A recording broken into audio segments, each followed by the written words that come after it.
মানুষের প্রথম পাপ। ঈশ্বরের তৈরি করা একটি সুন্দর বাগানে প্রথম পুরুষ আদম এবং নারী হওয়া বসবাস করত। কিন্তু শয়তান ছল চাতুরির মাধ্যমে সাপ সেজে আদম এবং হওয়াকে প্রলুব্ধ করলো। সাপ জিজ্ঞাসা করলো, এইসব গাছগুলির থেকে কি ফল খেতে ঈশ্বর তোমাদের বারণ করেছে? হওয়া উত্তর দিল, শুধু মাঝখানের গাছটির ফল খেতে বারণ করেছে, যদি খাই তাহলে মারা যাব। বলল, তুমি মারা যাবে না।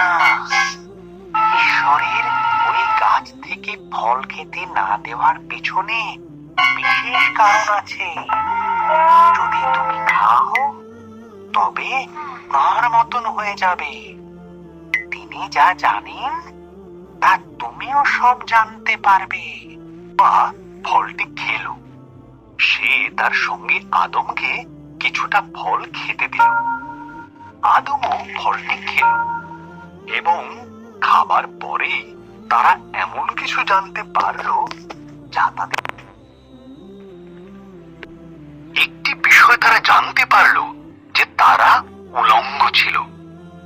তারা পাতার বস্ত্র তৈরি করে নিজেদের লজ্জা ঢাকলো। তারা আগে কোনোদিন ভয় বা লজ্জা পায়নি। তাই তারা বুঝলো কিছু একটা ভুল হয়েছে। ঈশ্বর ডাকলেন, আদম, হবা।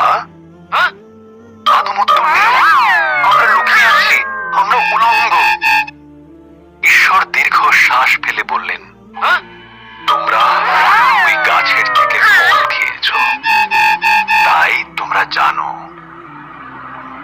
তখন আদম হবাকে দোষ দিল, আর হবা সাপকে দোষ দিল।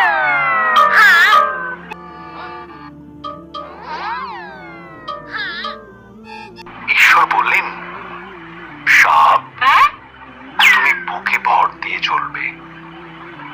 এক নারীর পুত্র সন্তান তোমাকে পরাজিত করবে। হবা, তুমি কষ্টের সাথে সন্তানের জন্ম দেবে। আদম, তোমাকে খাবার সংগ্রহের জন্য অনেক কষ্ট করতে হবে। এরপর ঈশ্বর আদম এবং হবার জন্য পোশাক তৈরি করে তাদের পরালেন আর বাগান থেকে বের করে দিলেন। ঈশ্বর এক স্বর্গদূতকে জ্বলন্ত তলোয়ার হাতে দিয়ে সেখানে রাখলেন, যাতে